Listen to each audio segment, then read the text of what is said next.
अस्सलाम वालेकुम जी, कैसे हैं सब लोग? ठीक ठाक हैं। उम्मीद है कि आप सब लोग ठीक ठाक होंगे, खैर वफियत से होंगे और अपने हंसते मुस्कुराते चेहरे के साथ मेरी इस वीडियो को देख रहे होंगे। सो गाइज़, अभी सुबह सुबह का टाइम है, मैं बाहर निकला था वॉक के लिए। माशाल्लाह ठंडी हवा चल रही है और एक सुकून वाला माहौल है। गाड़ियों का रश नहीं है रोड पे, हुक्का दुक्का कोई ना कोई गाड़ी आ जाती है, लेकिन कोई भी बिल्कुल भी रश नहीं है। आज हम लोग जिस टॉपिक पे बात करने वाले हैं, आप लोगों को टाइटल से पता चल ही गया होगा कि मैं आज इस टॉपिक पे बात करना मैंने ज़रूरी समझा कि पाकिस्तान की आवाम का आज के हालात पे और आज की सियासत में पाकिस्तानी आवाम का क्या किरदार है। जो आम आवाम है, जो एक गरीब तबका है, मिडिल क्लास लोग हैं, उनका क्या रोल है पाकिस्तान की सियासत में। उनका रोल सिर्फ ये है, वो वोट कास्ट कर देते हैं, वो एक कठपुतली हैं। वोट कास्ट करने के बाद उनकी वैल्यू ख़त्म हो जाती है। ना ही वो अपना वोट देने के बाद किसी चीज़ पे उनका हक उस वोट देने के बाद रहता है, और ना ही वो हकदार रहते हैं किसी चीज़। वो तो अपने कैंडिडेट को वोट कास्ट कर देते हैं, लेकिन आगे कैंडिडेट उनका असेंबली में जाके उसकी कोई उस जो उन्होंने अपना जिस बंदे को वोट कास्ट किया होता है उसकी भी वैल्यू नहीं होती, तो वहाँ पे तो उनके लीडर्स की चल रही होती है। आप वोट अपनी पार्टी के पीटीआई की पार्टी, नून लीग या पीपल्स पार्टी के किसी कैंडिडेट को वोट कास्ट करते हो, और वहाँ पे तो उनके जो हेड हैं, पार्टी हेड होते हैं, वहाँ पे उनकी चल रही होती है।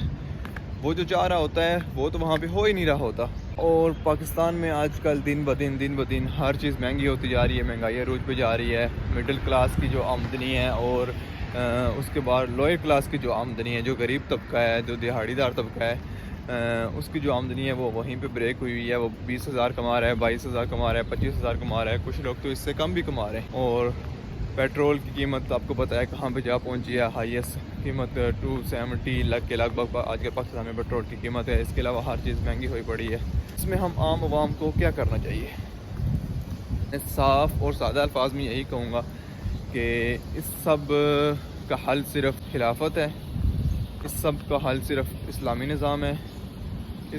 इन सब चीज़ों का हल सिर्फ जब तक इस्लामिक लॉज का इम्प्लीमेंट नहीं होगा पाकिस्तान में, गरीब और अमीर के दरमियान कानून बराबर नहीं होगा, इंसाफ बराबर नहीं होगा, तब तक ये सारी सिचुएशंस, सारे हालात ऐसे ही चलते रहें। और ये जमहूरी जो निज़ाम है, जमहूरी निज़ाम को हम बहुत अहमियत और बहुत मुनसिफाना और बहुत इंसाफ पसंद निज़ाम समझते हैं, लेकिन हमारे यहाँ जमहूरी निज़ाम में ये हो रहा है, पार्टी के अगर कुछ मेंबर हैं वो मतलब अगर वो अपने वोट का इस्तेमाल करके किसी अच्छी लीडर को मुंतखब करना चाहते हैं, जैसे गुज़िश्ता रोज़ हुआ, अफ लीग के जितने भी कैंडिडेट थे उन्होंने अपना वोट अपने पार्टी के एक मेंबर को देना चाहा और दिया। परवेज़ इलाही साहब को उन्होंने वोट कास्ट किया, और उनके पार्टी का एक दूसरा सरबराह है जो पार्टी का चेयरमैन है, चौधरी शुजात साहब, उनके कहने पे, उनके एक लेटर पे उनकी वोट की वैल्यू जो है वो ख़त्म होगी। मतलब 10 बंदों की वैल्यू ख़त्म हो गई सिर्फ पार्टी के एक बंदे के एक लेटर पे, या एक पार्टी के हेड पे, कि उसने कहा कि मेरे ये बंदे इस बंदे को वोट कास्ट नहीं कर सकते। लिहाजा मैं लास्ट में सिर्फ यही कहना चाहूँगा, अगर पाकिस्तान में कोई चीज़ बेहतर हो सकती है, पाकिस्तान में किसी चीज़ पे बेहतरी आ सकती है, तो वो बेहतरी सिर्फ और सिर्फ इस्लामी लाज और खिलाफत से है। खिलाफत ये नहीं है कि खिलाफत पहले अवाम ख़ुद को ठीक करे और अवाम ख़ुद ठीक हो, उसके बाद मैं ख़ुद को ठीक करूँ, या हमें अपने तौर पे अपने आप को ठीक करना चाहिए, लेकिन ये नहीं है कि पहले अवाम ठीक हो और उसके बाद फिर खिलाफत कायम होगी। ऐसा कभी भी नहीं होगा। पहले खिलाफत कायम होगी और खिलाफत कायम होने के बाद फिर अवाम ठीक होगी। जब का इस्लामिक लाज का इम्प्लीमेंट होगा, इस्लामिक लाज नाफज होंगे, तो उसके बाद अवाम अपने आप ठीक हो जाएगी। और एंड पे मैं बस यही कहना चाहूँगा कि आप अपने लिए उस बंदे का इंतखाब करें जिससे आपको लगे कि वो फ्यूचर में इस्लामिक लाज की तरफ जा सकता है, जो इस्लामिक लाज नाफज कर सकता है। आप अपने अपने हिसाब से अपने हलके के बंदे को जिसको आपने वोट कास्ट किया है उसके बारे में आप अपने माइंड में रख के सोचें कि वो इस्लाम को कितना पसंद करता है। क्या इस्लामिक लाज नाफज होंगे? अगर वो चोरी करता है, वो इस चीज़ पे राज़ी होगा कि उसके हाथ काट दिए जाएं?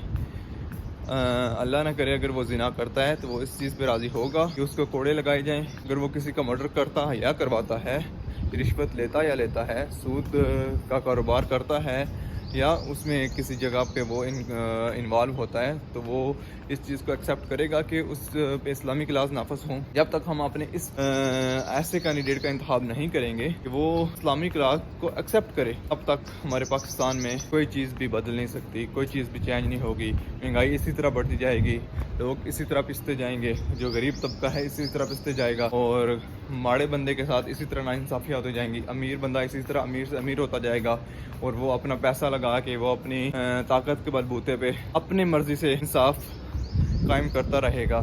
تو بس میں اتنا کہوں گا کہ ہم لوگوں کو ابھی اسلام کی طرف لوٹ آنا چاہیے، اسلامی اجلاس کی طرف لوٹ آنا چاہیے، اور ہمیں جتنی زیادہ کوشش کرنی چاہیے کہ ہمیں پاکستان میں خلافت قائم ہونی چاہیے۔ ہم ایسے کینڈیڈیٹس کا انتخاب کریں جو فیوچر میں ہم اسلام کی طرف اور اسلامی لاس کی طرف ہمیں لے کے جائیں۔ تو اس چیز کے ساتھ اپنا بہت سارا خیال رکھیے گا، مجھے دعاؤں میں یاد رکھیے گا، اور مجھے دیں اجازت۔ اللہ نگہبان۔